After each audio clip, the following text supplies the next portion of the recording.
And welcome to chemistry world affair classes. Student, जैसे कि हम आरबीएससी के द्वारा जो मॉडल पेपर जारी किया गया है 2021 का, उसके क्वेश्चंस को देख रहे थे बेटा। तो मैं 17 क्वेश्चन फर्स्ट स्लाइड में कर चुका हूँ। ये हमारी सेकंड वीडियो है। तो 18 क्वेश्चन से आगे हम देखते हैं। देखो, हमारे पास पूछ रहा है वो कि right IUPAC name of the following complex. तो जब आप इस कॉम्प्लेक्स को ब्रेक करोगे तो कैसे ब्रेक करोगे बेटा? 4Fe 3 पॉजिटिव प्लस FeCl का 6 एंड ये 3 है बेटा 4 नेगेटिव। तो मुझे पता चल रहा है कि यहाँ जो Fe है अंदर वो किस में बेटा? +2 स्टेट में, और जो बाहर वाला है वो किस में? +3 में। तो नाम क्या हो जाएगा बेटा इसका? Ferric hexa chloro. और बेटा क्योंकि नेगेटिव कॉम्प्लेक्स है तो फेरिट सेकंड कॉम्प्लेक्स बेटा। ये फर्स्ट का नाम हो गया। नेक्स्ट सेकंड का देखिए। सेकंड है हमारे पास, देखो इसमें पॉजिटिव स्पीसीज कोई भी नहीं है, तो हम कहाँ से शुरू करेंगे बेटा? लिगेंड से शुरू करेंगे। तो हेक्सा एमीन बेटा, AMMI एमीन कोबाल्ट, क्योंकि पॉजिटिव कॉम्प्लेक्स है बेटा। कोबाल्ट सेकंड क्लोराइड, ये सेकंड का नाम हो गया बेटा। नेक्स्ट आइए। अब क्वेश्चन बेटा इसके और का क्वेश्चन देखते हैं, अथवा का। देखो फर्स्ट का नाम हो जाएगा बेटा हेक्सा कार्बोनिल कोबाल्ट 0। और जो सेकंड है बेटा उसका देखो नाम हो जाएगा डाईग्लाइसिनेटो कॉपर सेकंड। तो ये आईयूपीएसी नेम हो गए बेटा। नेक्स्ट आइए, क्वेश्चन नंबर 19 को देखते हैं। देखिए क्वेश्चन नंबर 19 में कह रहा है कि identify X and Y in the given chemical equation and their formula and name बेटा। तो देखो सिंपल है कि जब कैल्शियम साइनाइड की रिएक्शन आप H2SO4 के साथ कराओगे तो यहाँ X क्या बनेगा? कैल्शियम सल्फेट एंड HCN बेटा, HCN। अब वो आपसे कह रहा है कि इसका आप हाइड्रोलिसिस करा दीजिए। तो देखो आपको अच्छे से पता है कि जब हम CN ग्रुप का कंप्लीट हाइड्रोलिसिस कराते हैं, फिर से ध्यान दीजिए बेटा क्या कह रहा हूँ, साइनाइड ग्रुप का जब आप कंप्लीट हाइड्रोलिसिस कराते हो तो वो किस में चेंज हो जाता है? कार्बोक्सिलिक ग्रुप में। तो यहाँ से हमें क्या मिल जाएगा? फाइनल प्रोडक्ट बेटा, यानी X तो हम लिख देंगे कि HCN, और जो Y है वो हमारा क्या मिल जाएगा? Formic acid. नेक्स्ट आइए, क्वेश्चन दे रहा है बेटा कि draw resonating structure of nitrobenzene which show Meta directing effect. तो देखो कैसे शो करोगे बेटा? नाइट्रोबेंजीन, तो नाइट्रोबेंजीन को आप इस तरह शो करोगे, डबल बॉन्ड O एंड एक हमारे पास कोऑर्डिनेट बॉन्ड बेटा। ठीक है सर। अब ये ऑक्सीजन हमारे पास क्या करेगा बेटा? इलेक्ट्रॉन को अपनी ओर शिफ्ट करेगा। ठीक है, तो ये वाला जो हमारा पाई बॉन्ड है ये इधर शिफ्ट होगा। तो दूसरी रेजोनेटिंग स्ट्रक्चर क्या बनेगी बेटा? कुछ इस तरह से कि यहाँ पॉजिटिव चार्ज एंड यहाँ डबल बॉन्ड, यहाँ डबल बॉन्ड, यहाँ double bond and O negative and ये बेटा O। अब आप क्या करोगे? इस पॉजिटिव चार्ज को पूरी रिंग में डिलोकलाइज कराओ, तो यहाँ से ये दूसरी रेजोनेटिंग बनेगी बेटा स्ट्रक्चर कुछ इस तरह से कि ये पॉजिटिव एंड इस तरह से। तो आप देख रहे होंगे यहाँ कि जो पॉजिटिव चार्ज है, इसी तरह बेटा हम और रेजोनेटिंग स्ट्रक्चर बनाएंगे कि इस बॉन्ड को यहाँ लाएंगे तो ये पॉजिटिव चार्ज फिर से ऑर्थो पोजीशन पे आ जाएगा। तो आप इससे देख रहे हो कि इसकी ऑर्थो एंड पैरा पोजीशन पे क्या आ रहा है बेटा? पॉजिटिव चार्ज आ रहा है। इसका मतलब कि electron density ortho and para पे कम है, तो कहाँ ज़्यादा होगी बेटा? मेटा पे। आने वाला इलेक्ट्रोफाइल कहाँ पे अटैक करेगा? फिर मेटा पोजीशन पे ऑफकोर्स। इसलिए नाइट्रो ग्रुप कैसा होता है बेटा? मेटा डायरेक्टिंग ग्रुप होता है। नेक्स्ट आइए। नेक्स्ट है बेटा identify X and Y in the given chemical equation and give their formula and name. तो देखो बेटा क्या है, 1 डिग्री एमीन है, प्राथमिक एमीन है, एथिल एमीन। जब हम KMnO4 से इसका ऑक्सीडेशन करेंगे बेटा, ध्यान से सुनो, मैं आपसे क्या कह रहा हूँ कि NO4 से ऑक्सीडेशन करोगे तो बेटा इम्पोर्टेंट कंपाउंड LD मीन बनेगा बेटा, यहाँ से ऑक्सीडेशन होगा और क्या बनेगा, इमीन, इमीन बेटा, IMINE, इमीन। अब इसका हम हाइड्रोलिसिस कर दें। जब हाइड्रोलिसिस करेंगे तो देखो बॉन्ड यहाँ से ब्रेक होगा और यहाँ बेटा हमारे पास O और यहाँ पे 2H। मैं दिखा रहा हूँ, वैसे ऐसे रिएक्शन नहीं होती बट आपको समझनी है ऐसे ही। तो यहाँ से क्या निकल जाएगा बेटा, एक H2O निकल जाएगा और हमें क्या मिल जाएगा, एसीटल्डिहाइड, एसीटल्डिहाइड। नेक्स्ट आइए, नेक्स्ट देखते हैं बेटा, draw resonating structure of aniline with show ortho and para directing effect. यहाँ हमें बेटा एनिलीन की रेजोनेटिंग स्ट्रक्चर बनानी है। तो देखो एनिलीन का फॉर्मूला ये होता है कि बेंजीन रिंग से एमिनो ग्रुप जुड़ा होता है, एमीन। अब आपको पता है नाइट्रोजन एटम पे क्या होता है, एक लोन पेयर होता है। लोन पेयर होता है तो बेटा ये प्लस आर इफेक्ट शो करेगा यहाँ इस तरह से, इसको रिंग को इलेक्ट्रॉन देगा तो ये वाला पाई बॉन्ड यहाँ ब्रेक होगा। तो दूसरी रेजोनेटिंग स्ट्रक्चर क्या बनेगी, कुछ इस तरह से कि यहाँ नेगेटिव आ जाएगा, ये डबल बॉन्ड, ये डबल बॉन्ड और यहाँ बेटा डबल बॉन्ड NH2 पॉजिटिव। इसी तरह बेटा सेकंड रेजोनेटिंग स्ट्रक्चर आप कैसे बनाओगे कि ये यहाँ बॉन्ड ब्रेक होगा तो ये यहाँ आएगा बेटा नेगेटिव। तो सेकंड रेजोनेटिंग स्ट्रक्चर कुछ इस तरह से बनेगी, यहाँ नेगेटिव और ये यहाँ बेटा डबल बॉन्ड NH2 पॉजिटिव। तो आप देख रहे हो इसी तरह फिर से डीलोकलाइज कराओगे बेटा, यहाँ फिर से ये बॉन्ड यहाँ ब्रेक होगा। तो आप देख रहे हो इसकी ऑर्थो एंड पैरा पोजीशन पे क्योंकि नेगेटिव चार्ज आ रहा है, इसका मतलब बेटा इलेक्ट्रॉन डेंसिटी कहाँ ज़्यादा है, ऑर्थो एंड पैरा पे। यही कारण है कि एनिलीन में इलेक्ट्रोफाइल का अटैक कहाँ होता है, ऑर्थो एंड पैरा पोजीशन पे। नेक्स्ट आइए बेटा, क्वेश्चन नंबर 20 देखती हैं। Right total number of particle in BCC unit cell. तो आपको पता है बेटा BCC यूनिट सेल कौन सी होती है, जिसमें पार्टिकल एक तो कॉर्नर्स पे होते हैं और एक उसके सेंटर में होता है। अब कॉर्नर्स पे जो पार्टिकल होते हैं बेटा उनका हिस्सा कितना होता है, 1/8, ठीक है सर। और जो सेंटर में होता है उसका कितना होता है, 1। तो हमारे पास टोटल पार्टिकल कितने हो गए, 1/8 × 8 + 1 = कितने आ गए बेटा, 2। नेक्स्ट आइए, find out packaging efficiency of BCC unit cell. बेटा BCC यूनिट सेल की आपको पैकेजिंग एफिशिएंसी फाइंड आउट करनी है। देखो क्योंकि लॉन्ग क्वेश्चन है तो आपको यहाँ ड्रॉ करनी पड़ेगी, बट मैं आपको डायरेक्ट बता देता हूँ। तो ये हमारे पास कितनी होती है बेटा, 68%। निकालोगे कैसे, कुछ हिंट दे देता हूँ आपको। BCC आप पहले यूनिट सेल बनाइए बेटा, इस तरह से BCC यूनिट सेल हो गई। अब हम क्या करेंगे, इसके बॉडी सेंटर में बेटा ये पार्टिकल कॉर्नर पे हो गया, ये हमारे पास सेंटर में हो गया, फिर ये कॉर्नर पे हो गया ना। तो एक हमारा बेटा इसको मिला दो, ये हमारा ट्रायंगल बन गया। तो बेटा पहले हमें ये पता होना चाहिए, ये वाला ट्रायंगल, ठीक है। इनको नाम दे दोगे आप A, B एंड C, इस तरह से। तो पहले आप इस ट्रायंगल में निकालना, फिर ऐसे ही फिर अगेन बेटा ये वाला ट्रायंगल यूज करोगे आप। इस तरह से जब आप कैलकुलेट करोगे तो पैकेजिंग एफिशिएंसी का फॉर्मूला क्या होता है कि भाई पैकेजिंग एफिशिएंसी इजिकल टू होता है Z × 4/3 πr का क्यूब ओवर A का क्यूब। और BCC के लिए बेटा A कैसे निकालते हैं हम, 4r = क्या होता है, √3 × A। तो यहाँ से A की वैल्यू निकालो, 4r ओवर √3, वो यहाँ रख दो आप, आपका आंसर आ जाएगा। Z क्या है बेटा, नंबर ऑफ पार्टिकल्स, जो कि कितने होते हैं, 2। नेक्स्ट आइए कि भाई draw Bravais crystal lattice structure of BCC। तो बेटा अभी बताया मैंने BCC की क्रिस्टल लेटिस स्ट्रक्चर कैसे बनाओगे आप, कि सिंपल ईच कॉर्नर पे पार्टिकल होगा, ठीक है, होगा सर ऑफ कोर्स, और एक उसके सेंटर में भी पार्टिकल होगा। यही है Bravais lattice structure of BCC। Next आइए बेटा अथवा के क्वेश्चन देखते हैं।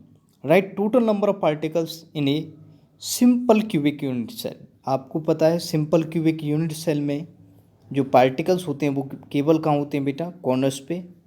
तो सिंपल हमारे पास जो पार्टिकल्स के नंबर होगा, टोटल नंबर होगा, वो कितना हो जाएगा, 1/8 × 8 = कितना होगा बेटा, 1।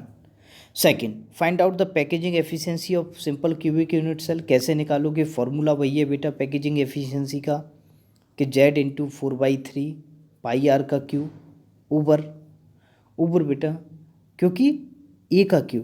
अब ए हम कैसे निकालेंगे बीसीसी के लिए? तो ए इजिकल टू होता है बेटा सिंपल क्यूबिक के लिए, सॉरी, ए इजिकल टू होता है 2R। यहाँ वैल्यू रखोगे ए की जगह और जेड की जगह कितनी रखोगे वैल्यू बेटा 1। तो परसेंटेज पैकेजिंग एफिशिएंसी जो आपकी होगी निकल के आएगी 52.4%, यहाँ 100 से मल्टीप्लाई करने पर।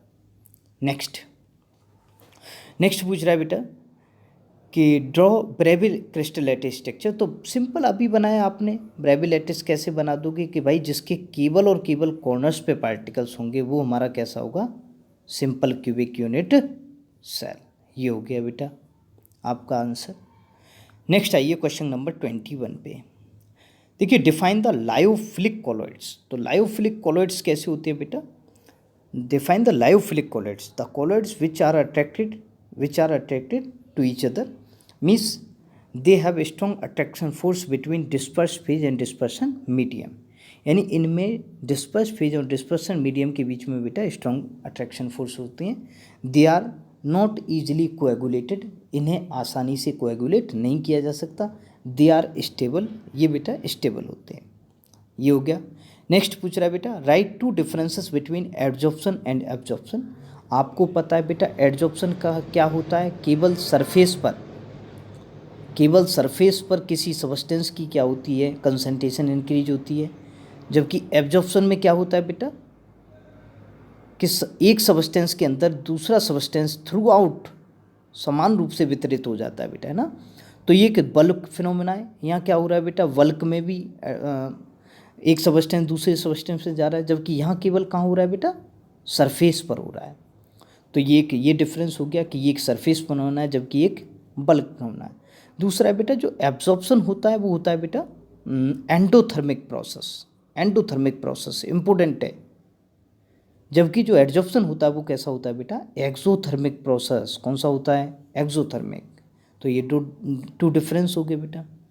नेक्स्ट है draw level diagram of electrical dialysis. आपको सिंपल पता है, सिंपल डायलिसिस में बेटा हम के थैलोफीन का बैग होता है जिसमें हम क्या करते हैं? अपना कोलाइडल सॉल्यूशन भर देते हैं, कोलाइडल सॉल्व भर देते हैं, ठीक है, और इसे मूविंग वाटर में डिप कर देते हैं, बहते हुए जल में रख देते हैं कि ठीक है सर। अब क्या होगा बेटा? लेकिन हम बात करें इलेक्ट्रोडायलिसिस की। जब इलेक्ट्रोडायलिसिस में क्या कर देते हैं? इसमें 2 इलेक्ट्रोड्स और डिप कर देते हैं बेटा। जब 2 इलेक्ट्रोड्स डिप कर देंगे तो इसमें क्या होगा? जब आप इलेक्ट्रिसिटी फ्लो करोगे तो आपको पता है कि कोलाइडल पार्टिकल्स पर कोई ना कोई चार्ज होता है, पॉजिटिव और नेगेटिव। तो ये इलेक्ट्रिकल फील्ड की प्रेजेंसी में फास्ट मूव करेंगे बेटा। यानी जो हमारा डायलिसिस प्रोसेस है वो वेरी स्लो होता है, लेकिन इलेक्ट्रोडायलिसिस में इलेक्ट्रिकल फील्ड की प्रेजेंसी में वही प्रोसेस फास्ट हो जाता है। इसलिए हम कौन सा यूज करते हैं? इलेक्ट्रोडायलिसिस। नेक्स्ट आइए define the lyophobic colloids. Lyophobic colloids कौन से होंगे बेटा? The attraction force between dispersion medium and disperse phase are low. यानी इनके बीच में क्या होता है बेटा? डिस्पर्स फेज और डिस्पर्सन मीडियम के मॉलिक्यूल्स के बीच में लगने वाला फोर्सन जो होता, लगने वाला अट्रैक्शन फोर्स जो होता है वो क्या होता है बेटा? वीक होता है, ठीक है। They are unstable and they are easily coagulated. इन्हें ईजिली कोएगुलेट किया जा सकता है बेटा। Next write two difference between solution and colloids. क्या सॉल्यूशन और कॉलॉइड में आपको बेटा 2 डिफरेंस बताने हैं। तो सॉल्यूशन आप जानते हो it is a homogeneous mixture, जबकि बेटा कॉलॉइड कैसे होते हैं? ये हेट्रोजीनस मिक्सचर होता है। कैसा होता है बेटा? हेट्रोजीनस मिक्सचर होता है, ठीक है sir. And the particle size of solution is 1 to 200 nm बेटा, 1 to 200 नैनोमीटर, जबकि size of the colloid particle below the 1 nanometer, 1 nanometer से कम होता है बेटा, ध्यान रखना है, ठीक है। नेक्स्ट आइए क्वेश्चन नंबर 22 पे आते हैं बेटा कि derive the formula of rate constant of first order reaction. देखो आपको पूरी डेरिवेशन करनी है बेटा, है ना। ये मैं यहाँ तो नहीं करके बता पाऊँगा क्योंकि बेटा हमारा वीडियो बहुत लंबा हो जाएगा, तो इसलिए मैं फ्लो में चल रहा हूँ आगे। हाँ, मैं शॉर्ट वीडियोज़ बनाऊँगा कुछ दिनों में, जैसे कल मैं सॉलिड स्टेट की वीडियो लेके आ रहा हूँ, केवल 30 मिनट में सॉलिड स्टेट का रिवीजन कराऊंगा बेटा। तो derive the formula of rate constant of first order कैसे लिखते हैं बेटा, के इजिकल टू क्या होता है 2.303 over T and log A naught over A बेटा, है ना, initial concentration over final concentration. ये हमारा फर्स्ट ऑर्डर का रेट कांस्टेंट फार्मूला होता है, ठीक है। नेक्स्ट पूछ रहा है बेटा, calculate the half life time of the first order reaction whose rate constant is इतना है। तो आपको पता है फर्स्ट ऑर्डर के लिए टी हाफ क्या होता है, T half is equal to 0.693 over K की वैल्यू आपको दे रखी है बेटा, सिंपल आप रख दीजिए। तो 0.693 ओवर 0.693 इंटू 10⁻⁻14 दे रखी है, ये कट जाएगा बेटा। तो टी हाफ हमारे पास कितना रहा 10⁻14 सेकेंड, सिंपल। नेक्स्ट आइए, derive the rate constant formula for zero order reaction बेटा। जीरो ऑर्डर रिएक्शन के लिए वही आपको क्या करना पड़ेगा बेटा, डेरिवेशन करनी पड़ेगी। लॉन्ग आंसर है, मैं डायरेक्ट लिख देता हूँ कि के नॉट इजिकल टू क्या होता है बेटा एक्स ओवर टी, और इसी को ही कैसे लिख देते हैं कि के नॉट इजिकल टू क्या हो जाएगा बेटा ए नॉट माइनस के ए ओवर टी बेटा ना, ये फॉर्मूला दोनों। नेक्स्ट आइए, क्वेश्चन नंबर नेक्स्ट देखते हैं बेटा, calculate the half life of zero order reaction whose rate constant दे रखा है आपको एंड इनिशियल कंसंट्रेशन भी दे रखी है बेटा, दोनों वैल्यू दे रखी है। तो याद करो टी हाफ क्या होता है जीरो ऑर्डर के लिए, टी हाफ फिजिकल टू होता है, कैसे निकालते हैं बेटा, T half is equal to A naught over 2 K not बेटा, है ना। तो आपको दोनों वैल्यूज दे रखी हैं, ए नॉट की भी वैल्यू दे रखी है इनिशियल कंसंट्रेशन, एंड के नॉट की भी वैल्यू दे रखी है बेटा रेस्ट कांस्टेंट की वैल्यू, दोनों को रख दोगे पुट कर दोगे आंसर आ जाएगा। नेक्स्ट आइए बेटा, नेक्स्ट आपसे पूछ रहा है कि ये हमारा हो गया बेटा क्वेश्चन नंबर 23 पर आइए। क्वेश्चन नंबर 3 कह रहा है बेटा कि फर्स्ट क्वेश्चन है derive write IUPAC name for X and Y in the following reaction. तो देखो बहुत अच्छी रिएक्शन है बट इजी है, कैसे करेंगे बेटा आप कि CH3 एंड CHO, और इसकी रिएक्शन आप किसके साथ करा रहे हो बेटा, क्लोरीन के साथ करा रहे हो। याद करो अल्फा हेलोजिनेशन होगा बेटा, अल्फा कार्बन पे अटैक होगा, और अल्फा कार्बन पे अटैक हो रहा होगा तो यहाँ से हमें क्या मिलेगा, ट्राई क्लोरोएसिटल्डिहाइड मिलेगा बेटा, क्लोरल जिसे हम नाम देते हैं। फिर ये क्लोरल यानी ट्राई क्लोरोएसिटल्डिहाइड किसके साथ रिएक्ट करेगा, सोडियम हाइड्रोक्साइड के साथ। कैसे बेटा, इस तरह से कुछ कि ट्राई क्लोरोएसिटल्डिहाइड, तो यहाँ से H बेटा निकला और यहाँ से CHCl3, और हमें यहाँ से क्या मिल जाएगा CHCl3 यानी क्लोरोफॉर्म प्लस बेटा सोडियम फॉर्मेट, है ना, जो आपको दे रखा है ये रहा। अब आपसे वाई एंड एक्स पूछ रहा है, तो एक्स एंड वाई क्या हुए बेटा, एक्स तो हुआ यहाँ क्लोरल यानी ट्राई क्लोरोएसिटल्डिहाइड, और वाई क्या हुआ हमारा CHCl3 यानी क्लोरोफॉर्म। नेक्स्ट आइए बेटा, write IUPAC name of succinic acid बेटा, सक्सिनिक एसिड का आपको आईयूपीएसी नेम बताना है। देखो ये हमारा सक्सिनिक एसिड होता है। अब आप आईयूपीएसी नाम आसानी से बता दोगे कि 1, 2, 3 एंड 4, तो ब्यूटेन 1,4 डाइओइक एसिड। नेक्स्ट पूछ रहा है बेटा question, draw diagram of dimer of acetic acid. तो देखो एसिटिक एसिड कैसे डाइमर बनाता है बेटा, कुछ इस तरह से, हमें पता है, हमने दो बार पढ़ा है, एक सॉल्यूशन वाले चैप्टर में और एक कार्बोक्सिलिक एसिड वाले चैप्टर में। देखो कुछ इस तरह से कि C एंड बेटा डबल बॉन्ड O, थोड़ा मैं दोबारा बनाता हूँ, CH3 C double bond O and OH, ऐसे बेटा दूसरा होगा एंड C एंड OH, ये पार्शियल पॉजिटिव ये पार्शियल नेगेटिव, यहाँ हाइड्रोजन बॉन्ड, ऐसी बेटा ये पार्शियल नेगेटिव एंड ये पार्शियल पॉजिटिव, यहाँ हाइड्रोजन बॉन्ड, है ना। तो ये हमारा डायमर बन गया बेटा। नेक्स्ट आइए क्वेश्चन देखते हैं बेटा, write IUPAC name of X and Y in the following reaction. तो कैसे करोगे बेटा, सिंपल, देखो CH3 एंड MgBr है ना, और इसकी रिएक्शन हम किसके साथ करा रहे हैं, CO2 के साथ। तो अच्छी रिएक्शन है बेटा, कैसे कराते हैं देखो, मिथाइल मैग्नीशियम ब्रोमाइड की रिएक्शन हम किसके साथ करा रहे हैं, CO2 के। तो CO2 को हम ऐसे लिख लेते हैं, ये बेटा पार्शियली पॉजिटिव रहा और ये पार्शियली नेगेटिव, ये पार्शियल पॉजिटिव ये पार्शियल नेगेटिव। तो बेटा इसका पॉजिटिव इसके नेगेटिव पे और इसका नेगेटिव इसके पॉजिटिव पे जाएगा, तो हमें एक एडिशन प्रोडक्ट मिलेगा। वो क्या होगा, देखो मैं लिखता हूँ इसको कि भाई C double bond O OMgBr and बेटा CH3। अब ये जो प्रोडक्ट मिला है बेटा, तो देखो यहाँ अब वो दे रहा है NH3 से रिएक्शन करा रहा है और प्लस N2 निकाल रहा है एंड CO2 निकाल रहा है। तो सिंपल बेटा CO2 निकलेगी। अब NH3 के साथ जब वो रिएक्शन करा रहा है तो यहाँ में NH3 के साथ रिएक्शन कराओगे तो यहाँ बेटा हमें मिलेगा CH4, ठीक है। अदरवाइज वो इसका हाइड्रोलिसिस करता हूँ तो हमें क्या मिलते बेटा, कार्बोक्सिलिक एसिड बनाने का मेथड है ये। बट क्योंकि अब उसने भाई अमोनिया के साथ रिएक्शन करा रखी है तो हमें यहाँ से क्या मिलेगा, CH4। तो देखो अब उसने X एंड Y पूछा है, तो X तो आपका एडिशन प्रोडक्ट हो गया जो कि क्या है बेटा, X हमारा ये हो गया एडिशन प्रोडक्ट, और Y क्या हो गया बेटा, Y हो गया हमारा CH4, ठीक है। नेक्स्ट आइए बेटा, आपसे पूछा है कि right IUPAC name of adipic acid. अब एडिपिक एसिड क्या होता है बेटा, एडिपिक एसिड होता है हमारा 6 कार्बन एटम्स होते हैं इसमें, पॉलीमर वाले चैप्टर में हम पढ़ते हैं ये, CH2 का होल 4 एंड COOH।